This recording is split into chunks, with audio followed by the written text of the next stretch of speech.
It's a good day because the World Cup's going on, even though it's morally abhorrent.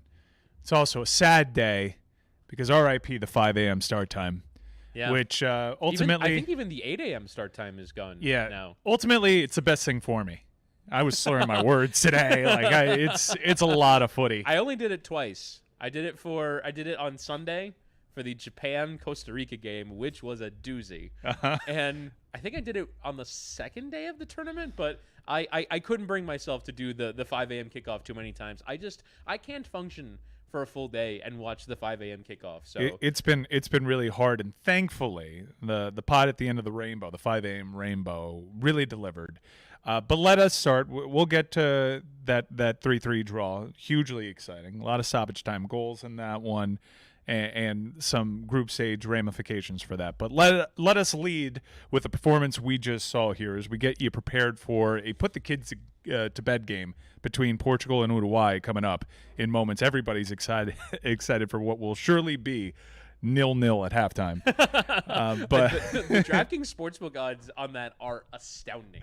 It's like minus 300 for the game to go under 1.5 in the first half. Under a half a goal, meaning the game finishes 0-0 at halftime, is plus 140 or something like that, which normally is much higher than that. They're not expecting goals in this one. That game, the preview for that game is a pendulum, because when you see the roster list for Uruguay and Portugal, you're salivating because it has the potential for so many goals because of the sheer talent that is being shared on that pitch. They didn't start Rafael Leao again, though. They didn't start Leao? He's on the bench. I've got a DraftKings DFS lineup I need to adjust. Need to adjust. Do me a favor. We've been playing a lot of DraftKings DFS. Oh, dude. Yeah, and you're in a lot of head-to-heads. You're in the full days. So many head-to-heads. Fantasy for the overall. Thank goodness. My God. So their front three is Bernardo Silva, Ronaldo, and João Felix.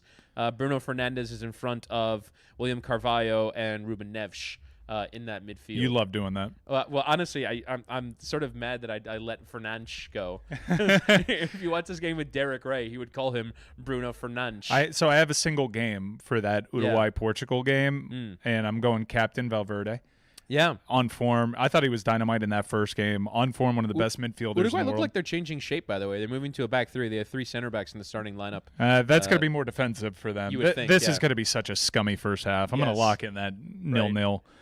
As scummy as Argentina-Mexico was, because that was pretty... Chunky. That was chunky. This is going to be meaty, and if it's meaty, careful, Luis Suarez might bite it. Yep. I'm going Valverde, Cancelo, Bruno Fernandes, Godin, Nunez, and Bernardo Silva in this one. But let's talk about what I thought, and I know people are going to look at the scoreline and maybe compare it to that electric second half that Brazil had against Serbia. This was a really good Brazilian performance, especially once again in that second half. A lot of comparisons I think that you can make between the first performance against Serbia and this one. But one main difference for Brazil, no Neymar. Yeah. No Neymar. Neymar, if we're going by social media metrics, might be the 3rd most popular athlete on the planet. Neymar dominates the ball for the Brazilian national team, a player that people have a lot of opinions about because of his incredible flair, but also for his theatrics, sometimes off the pitch as well. This actually allowed someone like me to really tout the virtues and the skill of one Vinicius. Yeah. Who I think is honestly, hopefully by the end of this tournament, going to be getting the rightful praise as one of the best players on the planet. And I think that if he ever finds a way to consistently do what he did on that offside goal, which was played way too late, if he finds a way to consistently finish calmly like he did on a goal that unfortunately for him was taken off the board, we are looking at certainly one of the best two-way players on the planet, if not the best two-way player on the planet, and a player that you could argue is on that medal stand as best player in the world. I love how Brazil play without Neymar. I love specifically how Vinicius plays without Neymar because he is always deferring to Neymar. Everyone on that team does. Vinny is always having to force-feed Neymar. He provides so much width in that attack. He is a brilliant player, a unique player as well, Chris. Yeah, and there are so many of those in this Brazil team. It's why I kind of like watching them most when they don't have Neymar because he's the player that is on this box right here. The 4 stars of the World Cup. He's the 3rd of the world stars, and he's been this guy really since he came onto the scene at Santos in 2012. Yep. You remember at the 2014 World Cup, everything revolved around Neymar. In the 2016 Rio Olympics, everything revolved around Neymar. At the 2018 World Cup, at the 2022 World Cup, it has been a Neymar-centric team for as long as he's been around, since he first moved to Barcelona and eventually to PSG. This Brazil team revolves around him, and it feels almost wrong, almost as I think it felt wrong in years previous when Argentina revolved around Messi when they had so many star forwards. But this Brazil team revolves around him when it doesn't have to. When you look at the players that they brought on to replace Neymar are absurdly good. The players that they brought off the bench who replaced the guys that replaced Neymar are absurdly talented. This is such a cool team to watch. If Antony were American, he'd be the best American ever. Yeah. Right, he would be the greatest American player ever. If you brought on Gabriel Martinelli, or Rodrigo isn't quite. This is going to be controversial. We were beta testing a hot take that how would Americans receive you having to explain to them that Martinelli is a better player than Christian Pulisic, right? Or Rafinha, or Vinicius, or Richarlison. Brazil. It's a factory line. Players that they didn't take to the World Cup. They took 8 attackers to the World Cup. You get 26 spots, and they're like, we can't afford to leave home. They've got 3 positions for these guys, maybe 4. And it's like, take them all. We need them all. And I think Brazil are a team that can absolutely function without Neymar, although that would not have been the story if not for a player who is not really one of those star attackers in Casemiro, who is sort of their most reliable, steady, defensive presence, absolutely uncorking a beautiful volley to win this game for Brazil. If that game finishes 0-0, the story is not, wow, Vinicius, what a talent. Wow, look at all these attackers. It's they couldn't score a goal without Neymar against a decent Switzerland team who I think provided better opposition than the Serbians did. But at the same time, you would start to finger point and start to look at, well, Neymar's not there, so they didn't score. And that's the reason why. And that, I think, is sort of the backdrop upon which we discuss a lot of what's to come with this Brazil team. Casemiro, what a player. A player that no one really talks about his finishing quality. He's a much better finisher than his reputation because he's a defensive first type of player, team first. Everyone's doing the winning. And you can't be Brazilian without having a right-footed hit from 30 yards. But on the club scene, he's played with so many great goal scorers. Well, he's typecasted because of the clubs he played for Real Madrid. Yeah. He's playing now for Manchester United. That's his job, right? And he's so good at it. But he's a very quality finisher. Right, exactly. If he were playing in MLS or something, or even in for a lesser team in Serie A, or playing for Napoli, he might play as an 8. Yeah. Rather than as a 6, because he'd be given some license to go forward and do some adventurous things. He's not terrible on the ball. He's good technical quality. He'd be a double-digit goal guy on most clubs, I think, and someone that you can just chalk up. That person's reaching double digits. But let's talk about Vinicius because, I rate the player. I think he's got a great attitude. He does a lot of hard-nosed defending, stamina for days, great service. It's always been the finishing for him. And credit to the player. We were looking at his goal statistics, and it shows. You see the year-over-year improvement. I don't know if he'll ever reach the level of, if you're giving this guy a chance, that's all she wrote. Yeah. The one Achilles heel for him has always been that finishing. But on this team, they don't necessarily need him to do that. They need him to essentially be what Neymar is thought to be. And I think Vinny is better at the Neymar stuff than Neymar is. Wow. I think he is less selfish of a player. I think his take-on ability is better than Neymar's. I think you certainly get a lot more on the defensive end. I really like Vinicius, and I think people were probably going to read into this, maybe not knowing too much about Switzerland. 1-0 against Switzerland is a good result. That is a very good team. It's a good team. It is a legendary keeper. It is hard to score on Jan Sommer. That was a good performance from Brazil. If you're going to do the transitive property thing and see, well, without Neymar, they struggled to get this goal, I would not do that. As we've seen throughout this World Cup, Brazil struggled to get a goal in the first game. Serbia has been shambolic defensively. Yeah. So it's probably we're not getting a true comp here, but I think Vinicius is going to go down, and he's playing in this era at the same era as Neymar. And I know Neymar's got the social media metrics, but if Brazil fulfill the promise and lift this World Cup, I truly hope the recognition lies with Vinny. I think this is his team now. Yeah, and you go back through previous seasons. So in 2020, 2021 with Real Madrid, in 51 appearances and 2,700 minutes, Vinicius had 6 goals and 7 assists. So he's playing a ton, but the end product is not there. Last year, in 52 games, and I'll look at the minutes in a moment, he had 22 goals and 20 assists. So he's starting to come online with this end product that ultimately distinguishes very good players from the very best players. And I also think that we should probably caution and say Messi and Ronaldo set a standard that is frankly preposterous. Yeah, Haaland's doing it too now. Right, exactly. For the number of goals that a great player can score.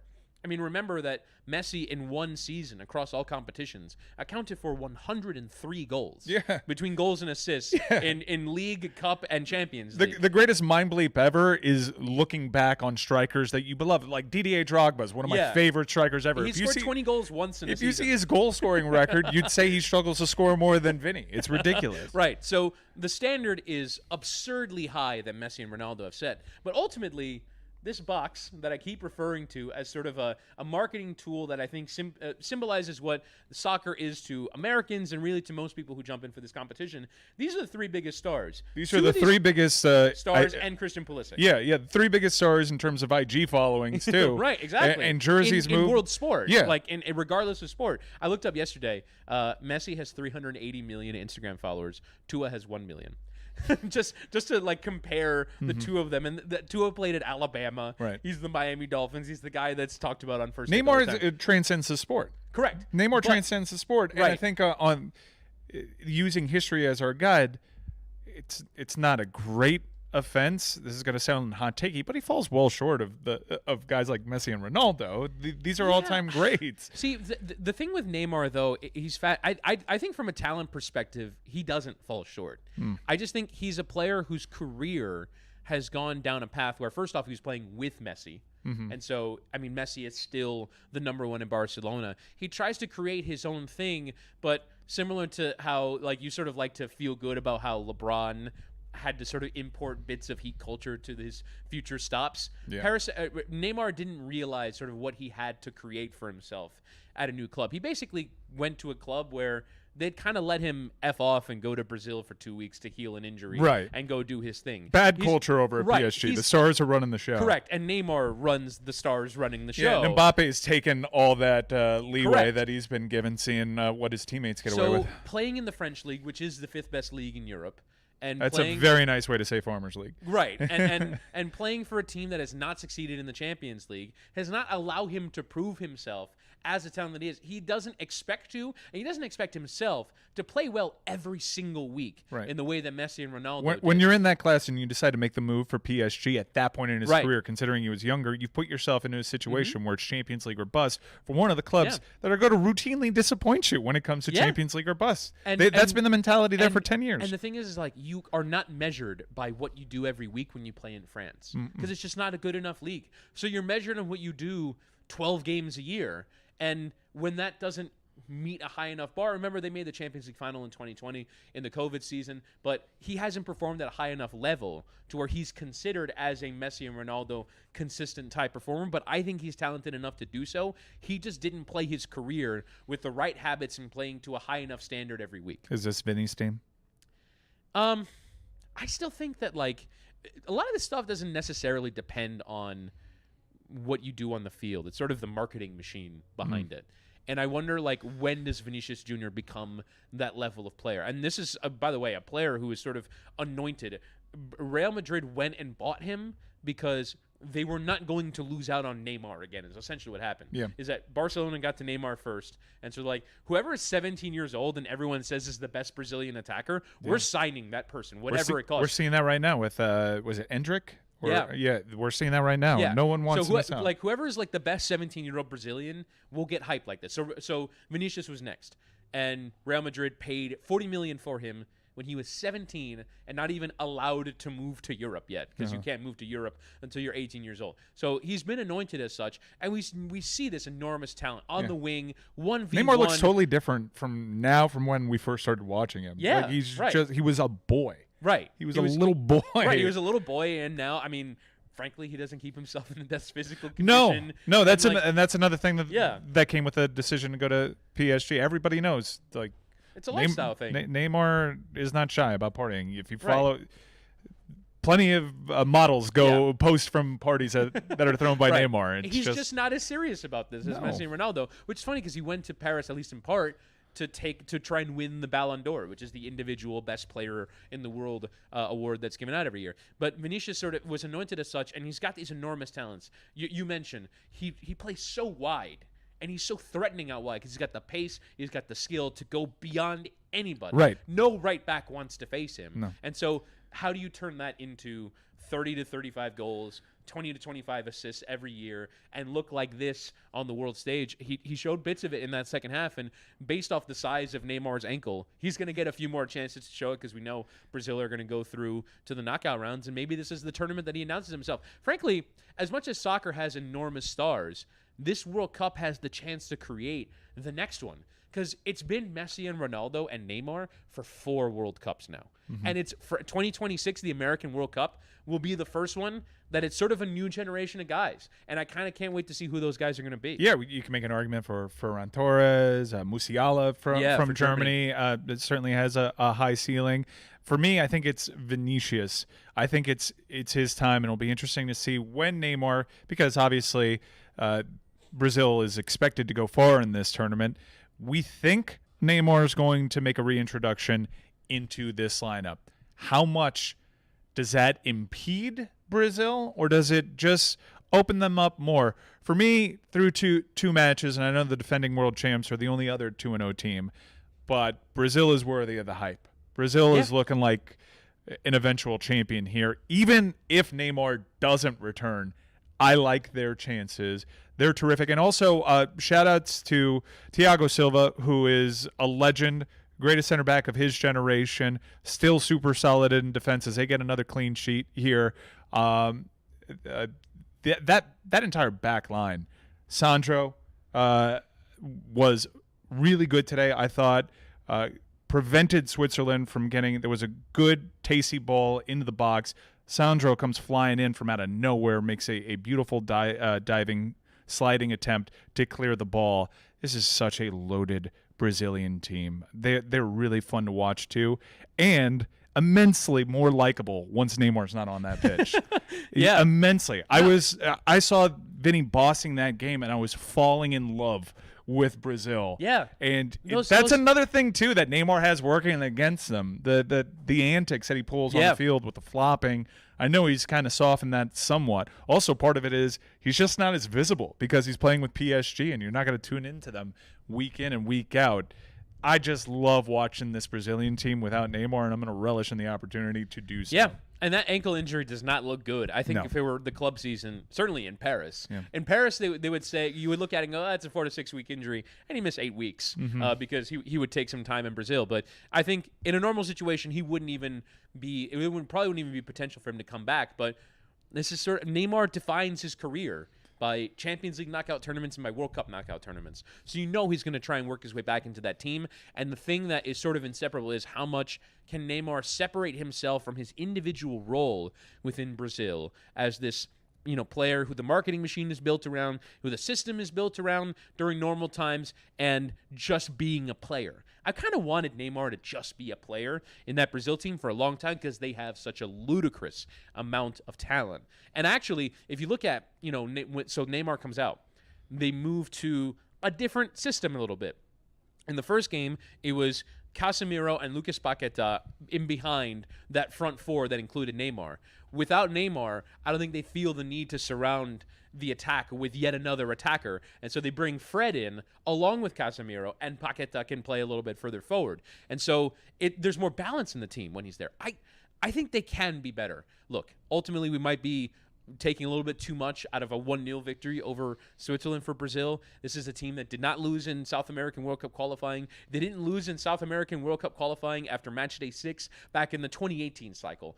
This is a damn good team, and it was stunning that they didn't get to the World Cup final in Russia. So we know that this is the favorite. They are the clear favorite to win this tournament, and I root for them more when they don't have Neymar. I'm with you. Yeah, there you go. Vinny's team. Right, and I want them to be vindicated as a team that can win it without Neymar. Vindicated. Vindicated. Great day for Africa, as Amin El-Hassan will tell you. He'll lump Brazil into that. By the way, I guess I'm some sort of weird on some weird Amin algorithm, because now my timeline is littered with Africans rooting for Brazil. Really? It's definitely a thing. I mean, never pulled back punches in speaking for the entire continent of Africa, but this is definitely a thing. But actual African nations had their best say at this World Cup, and a World Cup that many people were kind of pointing to and saying, this is the next competition that an African country can make noise.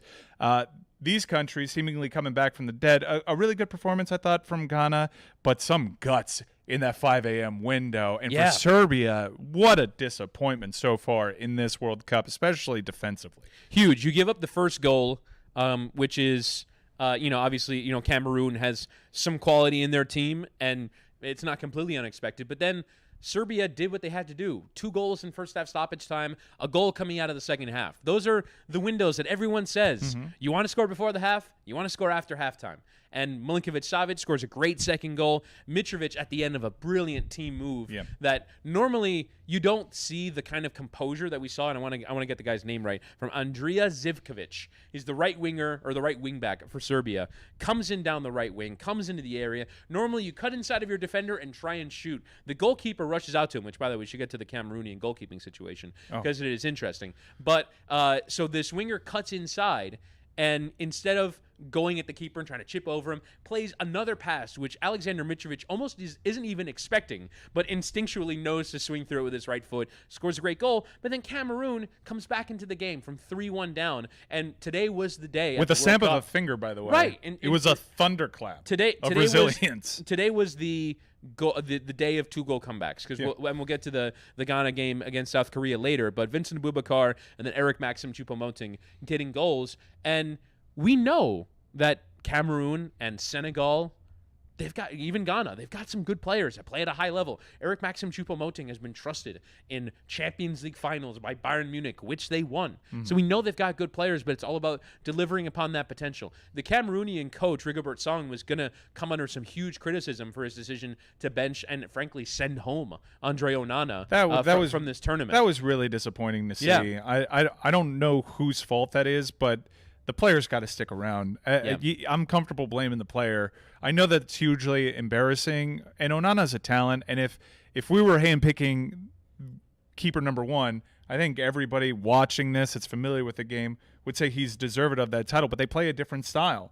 And sometimes you have to check your ego at the door.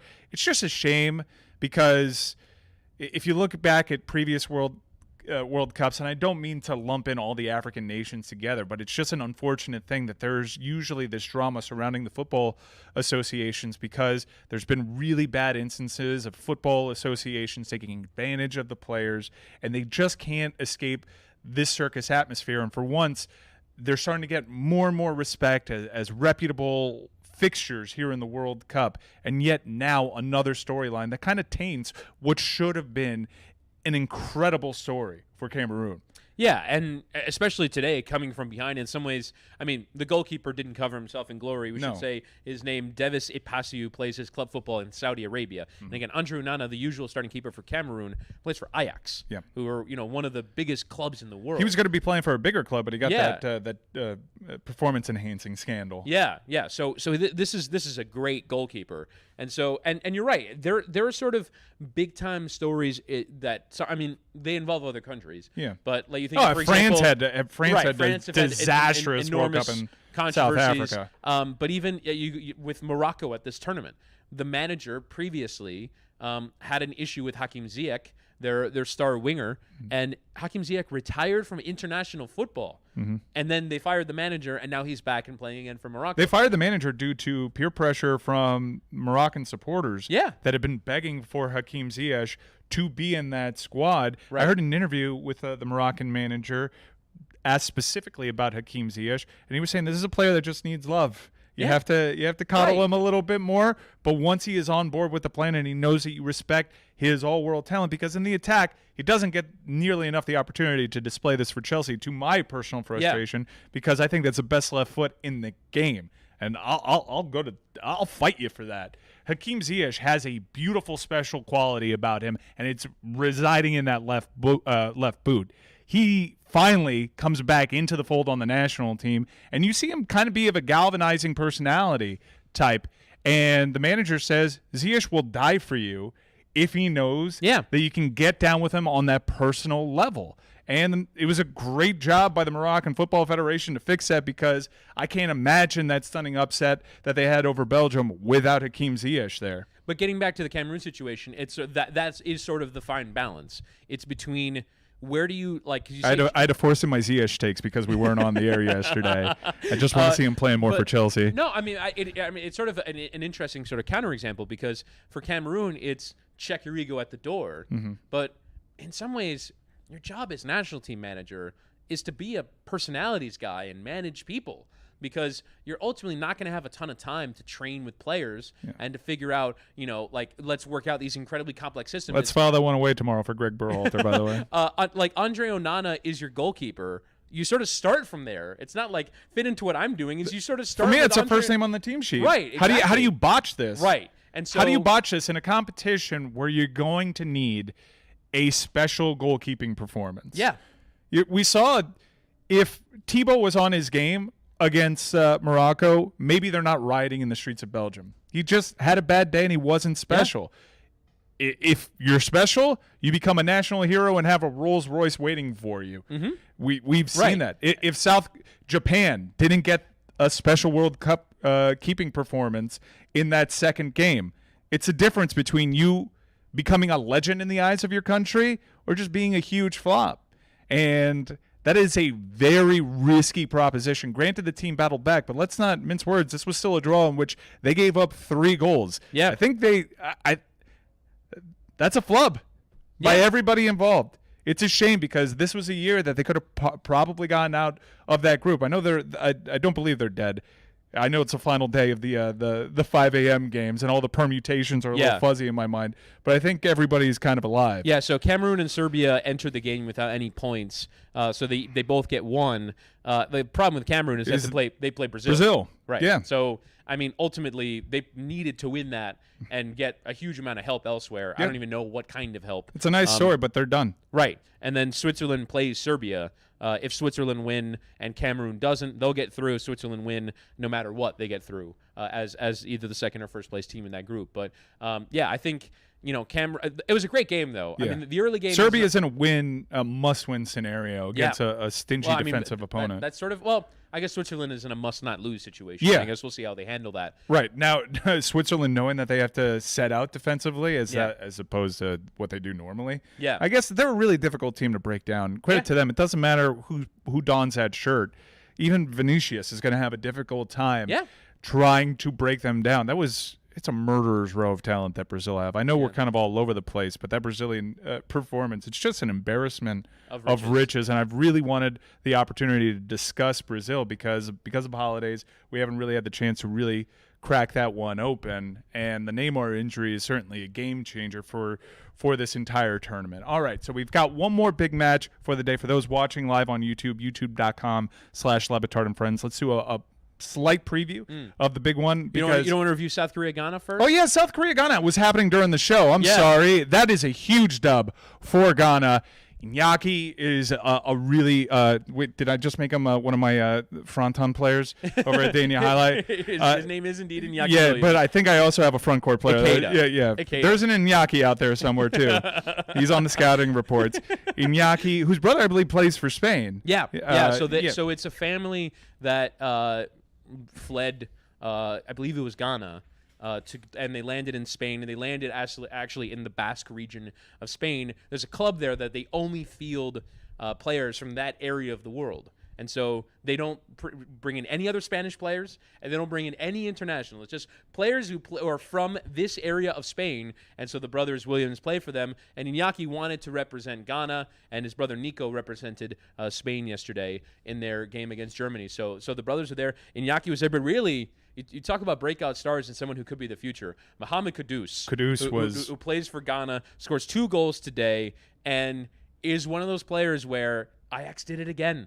Ajax are so good at this. Ajax are a club in the Netherlands, and their whole identity is we win the league domestically, we produce incredible players, sell them at enormous profit, bring in new young players, and repeat. Yep. And so they had this one generation that went to a Champions League semifinal, beat Real Madrid on the way. One of the most fun teams that has come across European football in a decade. Fun because of guys like Ziyech and Frankie de Jong is another player that we talked about. Yeah, Matthijs de Ligt and Donny van de Beek and Dusan Tadic, your boy. Yeah. So Ajax goes and does this. They sell the player for sort of like an aggregate sum of between 300 and 400 million. And they just go again. And Mohamed Kudus is one of those players who they brought in as a young attacker and has been the star of this Ghanaian tournament. And now they're heading into this final game, Portugal and Uruguay. They could potentially be second in the group come the end of the day, in a group with Portugal and Uruguay, and take it down to the final day. They play Uruguay on the final day, and this has been a great tournament so far from Ghana because they gave, I thought, a really good game, a fun game to Portugal. Both their games have finished 3-2. Yeah, this was a really fun game. Yeah. Where the goals just came in really lightning doses. Mm-hmm. They blew a 2-0 lead. Yeah. And they came right back, and Kudus scored in the 68th minute to win the game, and they hung on for all 3 points. I'm bummed about Sonny. And there's already a viral video of some of the Ghanaian coaches taking selfies with a Heung-min Son that just was show how big really the Premier League is. Dejected. Yeah, they were enjoying laughing at his misfortune. South Korea, and I think generally Asia, and I know Qatar counts as a host nation, not the best tournament for them. We thought Japan had put in a performance that surely would have gotten them through to the knockout stages against Germany, and then their manager is one of the more perplexing concepts for starting 11 I think I can recall. Look, I don't pretend to be super familiar with Japanese footballers, but if all the names that I recognize are on your bench and I'm recognizing over 5, it's a problem. Yeah. It's a big problem, and they came out totally defensive against a team that just got ripped to shreds by Spain for 7-0. Moriyasu, the manager, might have lost his job with his team selection against Costa Rica. I would love to have been on Japanese First Take because just ripping this manager because, like you said, all the star players, Mitoma, Tomiyasu, all these guys that are on Japan that you recognize. Yeah. Like you look at their Kubo, name. Minamino. Right, yeah, exactly. All these guys, you look at their names and go, oh, that's that guy. He plays for that guy. Yeah. He plays for that team.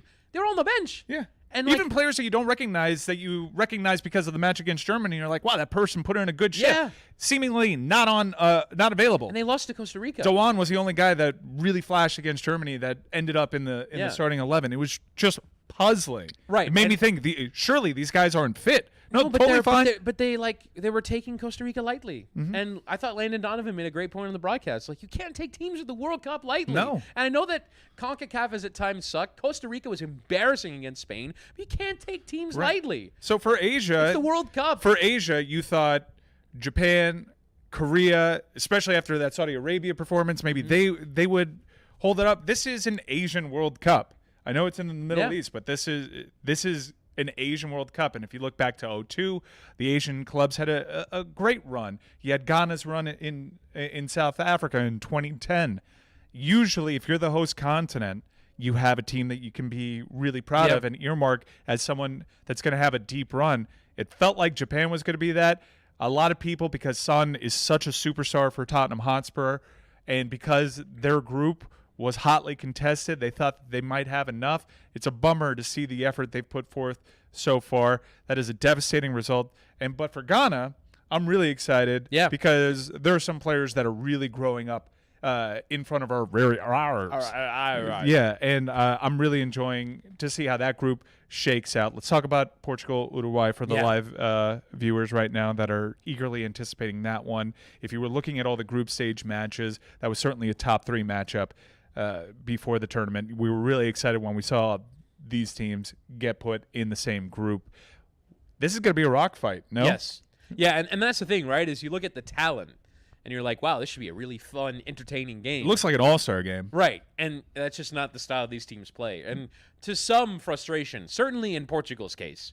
For Portugal, Portugal's had the best results recently when they take on a more anti-football approach. Right, exactly. Well, I mean, but they've had the same coach for, I think, 8 years now, Fernando Santos.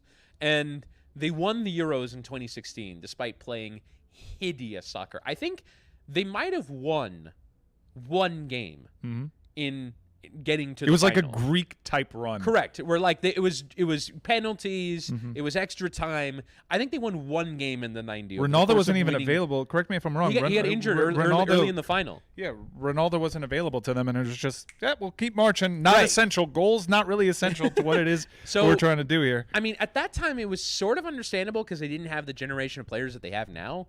But if you look at the players on this team, it's ridiculous the talent that they have, and yet they don't. Leao's on the bench. Leao's on the bench after that performance. Yes, it's Felix, Ronaldo, and Bernardo Silva up top, and Rafael Leao, who's again a brilliant player. That's nasty. Yeah. And they've got other players on the bench to bring. Andre Silva, who's played at a high level. Like, they've got good attackers, and yet this is how they choose to play. And same for Uruguay, but that's sort of like Uruguay has always been an overachieving country. Godin is going to be playing with a 2x4 in his hand. Yeah, but I think Godin is going to be playing at the next World Cup in 2026. Yeah. He's going to be playing in perpetuity. Yeah. I mean, Uruguay has always overachieved. They're a nation of like 3.5 million people. It's a tiny country. And yet they won the first ever World Cup in 1930, and they always are threatening to compete. And it's because they overachieve and they sort of take on that identity. And again, it made sense at a certain time when behind Luis Suarez and Edinson Cavani, they didn't really have that many great players. Now they do. Yeah. Federico Valverde is now the best player on their team. Yes. And they've got other Rodrigo Betancourt. That happened quickly for Valverde, who was not really a player that you'd pay any attention to. Right. He was always like kind of Real Madrid's 11th man, which is great, right? Like if you're Real Madrid's 11th man. Right. You're still a great player, but he's sort of like a player where it's sort of like you're asked to do a job, right? And that job is do a lot of running, defend, kind of be in decent positions, but don't get crazy with who you are. Yeah, his role is a thankless one because you allow the other players to really flash and show joy. He hadn't really in his career had the opportunity to have joy on that pitch. Yeah. But now, I guess this might be because Toni Kroos is aging a little bit. And Modric and even Casemiro, who's already gone. Yeah. But they're sort of bringing in a new generation of midfielder. It's kind of cool that they're ushering in that new era. Yeah. Tchouaméni, Camavinga, and Valverde, all of a sudden, wow, that's a great generation of midfielders, and also allows Carlo Ancelotti, the Real Madrid manager, the ability to play him out wide when they want to be more defensive in games, and he's got 3 lungs and runs around like a crazy person, so he has so many attributes. We always knew that he could defend, but it's the imagination, the creativity, and the improvements that he's made when it comes to his finishing. I know he almost scored in that first match. It really surprised a lot of players, but now on a squad with Cavani, Luis Suarez is still there. Who's on the bench today, which is, I think, pretty noteworthy because Suarez is another one where, what's Uruguay like without him? When are they going to eventually move on? This is a player. Does that mean Cavani is starting? Yeah, Cavani is starting. So it's a 3-5-2 with Nunez and Cavani up top. Yeah, Darwin was kind of handpicked to be the guy because he made the big splashy move over to Liverpool, and this was the next generation. But he played out wide in the first game. And it was sort of like he looked a bit lost. Like he plays up top. Why are you? I don't understand why a manager is giving Darwin the opportunity to make more mistakes with more space. Just put that dude in a phone booth. Right, exactly. Put him in a phone booth. Stay within the width of the 6-yard area and do your thing. I don't understand that, but you're telling me they address that with their starting 11. Yeah, so they moved to 3-5-2. Cavani and Nunez will be up top. So, I mean, again, but that's also a shape that generally teams go to when they don't have a whole lot of intent to play progressive with the ball. And so it kind of does look like right now that Portugal are going to be the ones who are going to be on the front foot.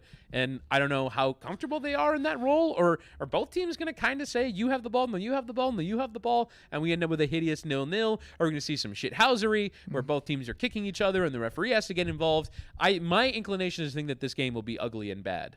I think it's going to be ugly and bad too. Certainly a feeling out process. So I guess play the over if you're on DraftKings, because we haven't known what the hell we're talking about this entire thing. But I think we're both co-signing on this. If you want a juicy price, head over to DraftKings Sportsbook. If you're in a DraftKings state, I think we're going to sign off on 0-0. 0-0 at halftime. 0-0 at halftime. And then after a feeling out process, I really hope one of these teams goes for it. We had a similar situation, even though the first half was not necessarily a rock fight and teams feeling out. A brilliant game of football yesterday between Spain and Germany, especially that second half. And hopefully those are two marquee nations. These are two marquee nations, and they certainly have the talent.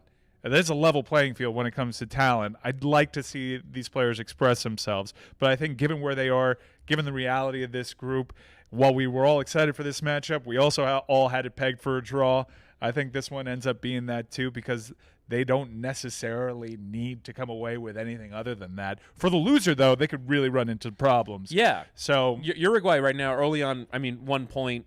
Portugal on 3 points. I imagine they'll be fine. They'll play South Korea on the final day. But we should say, we talked about Brazil getting 2 wins. South Korea are a pride team. Yeah, I'm not ready to write them off. I'm not either. I think they're a team that are capable of playing good football, as well as evidenced by the fact they scored 2 goals today. They just have to lock things down. Portugal can punch their ticket. Yeah, with a dub here. Yep. Yeah, because they would be 5 points clear of Uruguay and South Korea. We're gonna see Leao get subbed on, hopefully early. Yeah. Like 70. We've seen a lot of teams that won the first game not really go for it that much in the second. Well, we haven't seen that many teams that won the first game win the second. Right, but I think that's partially because of how they've approached it. Like England against the U.S., we're not sort of going all out to win the game. Usually at this point, we see more teams out of it. Yeah. It's only Qatar and Canada that are out right now. It kind of feels unjust, doesn't it? It does. But also, we're sort of mourning the end of the 5 a.m. kickoff. In some ways, the first 2 match days of the group stage are sort of like one World Cup, and now another one will begin tomorrow when you have the simultaneous kickoffs for Group A, where Group it's all B. witching hours. Right, exactly. It's all witching hours. You're trying to fit, and like usually, like one of those games in the simultaneous kickoffs is not really that interesting. It's definitely a group stage where you want to have 2 televisions for all of these games that are coming to a conclusion, because they're all going to carry huge significance. Yep. We'll be with you tomorrow post the obviously a huge matchup here. Yeah. USA-Iran. USA-Iran. We're going to be out at Bottled Blonde, and we'll have immediate thoughts. We'll also we've been doing pregame and halftime stuff on our YouTube page, so make sure you subscribe to Le Batard and Friends on the YouTube. For those DLS listeners, we've kind of pigeonholed all our thoughts into this postgame, so afford us that. Thank you guys so much for your support, and we'll be with you tomorrow out at Bottle Blonde. Let's go, Sates. Any final thoughts headed into that? I think you know where I'm going. I think it's going to be a draw, which is essentially a devastating loss for the U.S. What do you expect? I've Stugotz to this, because on our post-match show after the U.S. game, I said they'll do enough to get through. And yesterday I told Grant Wall that I think they're going to go out with a draw. So I think that sort of goes to show how confused I am about this situation. I don't know. I'm scared. And that ultimately leads me to be... I've been scared really throughout this group stage with the U.S. because I sort of like, today we were talking on the show about how, it was a 0-0 in the England game and you have to sell people that it was interesting. And you always Americans always have to sell people on soccer. Yeah. And I am growing a little tired of it. However, I understand it's sort of a perpetual desire that, if the U.S. won, then they play a knockout stage game on Saturday, and it'll be really fun if they play Netherlands or Ecuador. And you want it to continue. So I sort of go into every U.S. game and every World Cup with that level of fear. And so my inclination is to think that Iran will do a number on us, and it'll be a draw. 1-1 is what I guessed on Grant Wall's podcast, and I'm going to stick with that just because I come from a position of fear. I'm scared. I don't want it to end. I'm going to go with 0-0, the result for tomorrow's game. Agonizing. It would be, and it would really make you question why you left Ricardo Pepi at home. Wouldn't it? Wouldn't it, Greg? I want Greg to shut me up. The more questions that Greg Berhalter can be asked about U.S. naval policy in this World Cup, the better, I think. And honestly, this post-game show should have been a full 30-minute breakdown of his press conference today. I really want the U.S. to get to the knockout stages, though I don't think that they will, and that's just me trying to predict this as best I can, which has gone great for me so far on these shows. But this is all... We were all realistic. This isn't a semifinal team. This isn't a quarterfinal team. This is about laying the foundation for a run 3.5 years from now when North America hosts this World Cup. And it's probably our best chances in our lifetime to see the improbable, the men's national team hoist the World Cup. And I would really like for this core to get that knockout stage experience. Get that tough L that sits with you for 3.5 years. Know what level you must reach and aspire to that. And I really hope that they don't go out on Iran for several reasons. Primarily what's going on in Iran, a victory, because a draw would be considered a victory. An advancement for Iran in this tournament will galvanize a country behind its soccer team that really didn't have that relationship with a soccer team entering the tournament, be propagandized. It would be a terrible L for football in this country, soccer in this country, I mean, and really trying to get people invested. We're hosting the World Cup. Everybody that's out on the sport now will have the same takes 3.5 years from now, and they'll get sucked into the spectacle. But if we're really trying to build a winning program, we can't have, after the embarrassment of the last World Cup cycle and not qualifying, to have a scenario in which everybody on True Serum would answer truthfully, yeah, give me that scenario. Win and on to the knockout stages against Iran. I want that. If you come up empty on that, it is a huge national embarrassment and one that would certainly provide sweeping changes. Yeah, for sure. And look, I think the U.S. as a program, as a soccer nation, is generally on the right track. When you consider the players that have been developed with how Major League Soccer when you're complaining about Gio Reyna not seeing the pitch, you're already leaps and bounds ahead of where you were. I mean, it used to be, it used to be, like where's Edson Buttle? Right, exactly. Where's Robbie Finley? Why is Ricardo Clark starting? Screwed is a good choice for number 10. Right. So, like, there are so many players that, like it is already elevating, and ultimately the next World Cup is about finding the generation of players currently in MLS or currently developing in Europe, sort of back these players up, right? That are going to provide that lift, and hopefully there'll be new names and new talents. Got to address striker too, right? Right, and probably center back as well. But ultimately, you want to leave this World Cup with a positive impression. I think through the first two games, I have a positive impression on this U.S. team. So far too. Me too. Right. But they only have the one goal. It's all decided in the Iran game. They only for as good vibes as we've had, because they had a really good first half against Wales. They had two good halves against England, even though they didn't come away with the goal. That for me is a big issue. Yeah. They're not scoring. Yeah. It's the name of the game. You want to get 2 or 3 tomorrow against a team that can be tough to break down. I would love. Can you imagine if they get one early? Yeah. And 15 minutes. Iran have to chase that game. You're sitting pretty because you've opened them up. You'll likely get a second at that point. We concentrated on these attacking players. It's the best group of attackers that we've ever had here on the U.S. men's roster when it comes to pedigree and what their ceilings are. Let's see some of that. That's what Greg Berhalter was all about. Yeah. Let's see you guys express yourselves and go get that goal in a must-score scenario. I really hope that that my nerves are calmed headed into that and they get an early one, but I'm not too hopeful. But with that being said, we'll be out at Bottle Blonde, and I'll be wearing another ridiculous shirt, no doubt, and we'll be rooting the Saints on, and we hope you come out and support. Man, that place was an absolute circus. Come get out, and if you interfere with us, possibly get punched in the face. Or get a snide remark from Mike. Yeah. I'll definitely say something sarcastic, and I'll get punched in the face. Please don't punch me in the face. Video is forever.